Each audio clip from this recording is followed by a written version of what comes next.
Manga spoilers begun! Now that we're clear, Attack on Titan. It's popular, it's trending, you've heard about it, your wife has heard about it, even your neighbors have heard about it. This critically acclaimed manga and anime series has reached its fourth and final season, the climax to all of the struggles and mysteries throughout the series. And whether or not you've seen it yet, there is one thing that makes it great, and that is the voice okay, I guess I wasn't done, but whatever. Hello and welcome. We have gathered here today to celebrate the ongoingness. That's not a word, is it?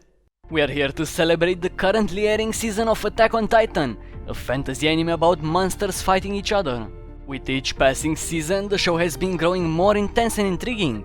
The author, Isayama, managed to create a neatly built universe with a lot of good mystery and, most important of all, realistic characters. These characters have been portrayed very well by their respective actors, and as much as I might offend subtitle purists, the dub of Attack on Titan is one of the few good ones. And to whomever has been talking shit about the animation of Season 4 and sent death to the animators, I wish you a very die. Oh, I'm not allowed to say that. But nonetheless, one of the many reasons that the concluding season of this series is brilliant is thanks to its voice acting. And we are going to be looking together at just that, some of the more memorable acting moments of the season. そりゃ見極めるためさ、私たちの中から次の戦士よ。時期が迫っている。マガト隊長は最終試験をこの最前線に決めたんだよ。次なる対局を見据えて、パラディ島制圧作戦の主力となる鎧の巨人の継承者をね。This short monologue from Gabby happens right at the very beginning of the first episode. Its purpose is to show us not only the grimness of the current situation, but the aspiration of those on the other side of which we have seen so little up until now, the Marleyans.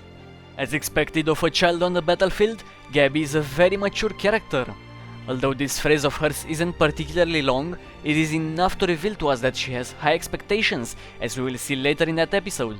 Sakura Ayane's delivery is stern yet almost foreboding, and one of the reasons it is a good exposition is because it is a monologue. Were it to be a dialogue, it would have lost from its narrator-like perspective. We are made to believe that Gabby will be the protagonist of her party, which she does grow to be to some degree.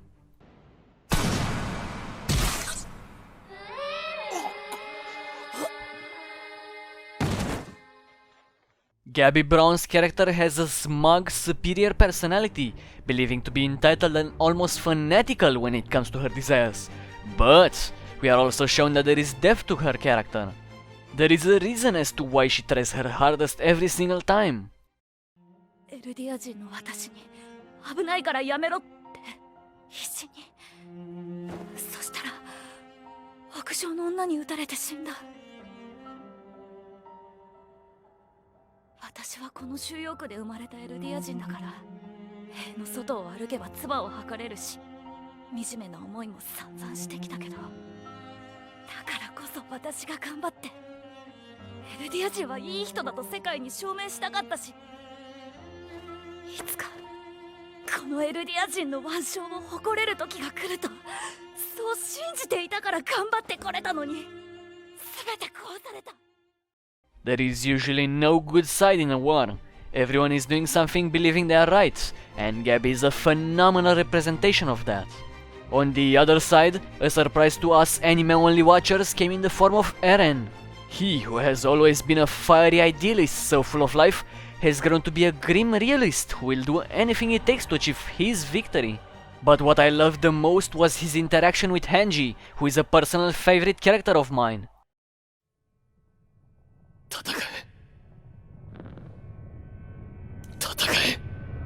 何してるの？鏡に向かって話しかけてたの？ねえ、戦え、戦えって。ねえ、戦え、戦えって言ってたんだよね。戦え、戦えって。何と戦うの？戦え、戦えって2回言ったってことは、2回戦があるのかな？黙ってちゃわからないよ。普通はそんな一人で喋ったりはしないと思うんだ。私は鏡に映る自分に話しかけたりしたことがないからさ。Here we see that fire in his eyes as he is pushing himself to do what it takes. Kaji Yuki's heavy delivery shows signs of coldness, as if the character had repeated this to himself many times.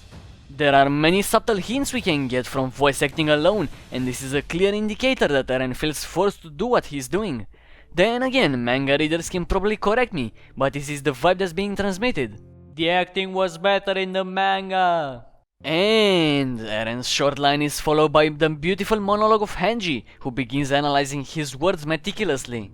There is a slight sense of mockery, as she isn't necessarily trying to understand the hidden meaning of the sentence, but rather sees that Eren is acting strange and is intrigued by it. The way she is talking down to him is a clear indicator that their relationship has changed, and Eren is seen almost as an outcast, even among his allies.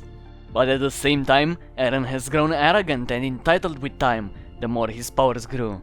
Unlike others who have worked hard for their achievements, take Levi Ackerman for example, Eren was born into this mess, fated to have this blessing and curse at the same time. Nonetheless, he embraced it fully, and it is hard to judge if he is giving in to madness or everything is according to his machinations, similarly to Zeke's character. Now, a recurring fan favorite which I have already mentioned is Captain Levi. He is a badass with all rights, as humanity's strongest warrior, and obviously he talks like a badass. Oi, さっさと答えろ、クズ野郎。In comparison to most other characters who have had a visible evolution throughout the 4 seasons, we see Levi stagnate, because he is already at his peak. There is no purpose for him to evolve, as he is simply one of the more important supporting characters. お前を殺して死体をマーレに送りつけ、陰謀を明るみに出す。祖父祖母の命はないだろうな。だが、お前の言う秘策とやらが本物なら、切り刻むのを少し待ってもいい。俺はどちらでも構わない。寛大なお言葉に感謝いたします。だが、俺をエレンと合わせるのが先だろ？そう急ぐな。お前に最上級のホテルを用意したんだ。まずはそこでゆっくり休んでいただこう。なあ、睨むのやめてくれないか。The way he talks has stayed the same throughout the entirety of the series. Lastly, I'd like to take a look at another one of the newly introduced characters, namely Yelena. エレンの誘導に成功し、ジークが望んだ通りの結果を得たわけじゃな。そんなことでは意味がありません。私はただエレン・イェーガーに私を知ってほしかっただけで。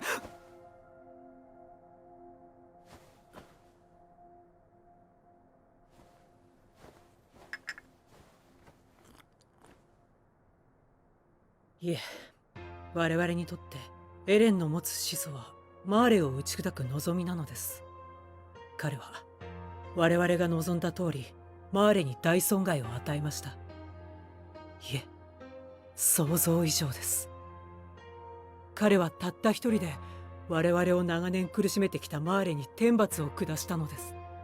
それほどの器の持ち主である彼が始祖を宿しているという事実。ピクシス司令、今我々が目にしているものが何かお分かりですか？我々は歴史が変わる瞬間に立ち会っているのです。二人の兄弟によって世界は生まれ変わります。私はそれを彼らの近くで見ていたいだけなのです。This is one of those characters that gives you an uncomfortable feeling. I know not how things will go down, but I have a rather antagonistic vibe from her enthusiastic lines about Eren and Zeke. More so than anything, Mitsuki Saiga's performance managed to capture the idolizing fervor that the character has towards the Jaeger family. Yelena is another example of interestingly designed characters with unique motifs and motivations. What the author managed so well was to differentiate so many characters from one another and made them feel real, genuine. From my personal experience as an author, I know it's not an easy thing to do, especially not of this quality.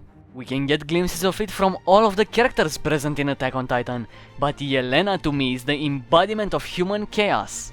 If you cannot truly understand the character even after watching him or her for a prolonged period of time, then that right there is the human nature. So, I've started reading the manga and it's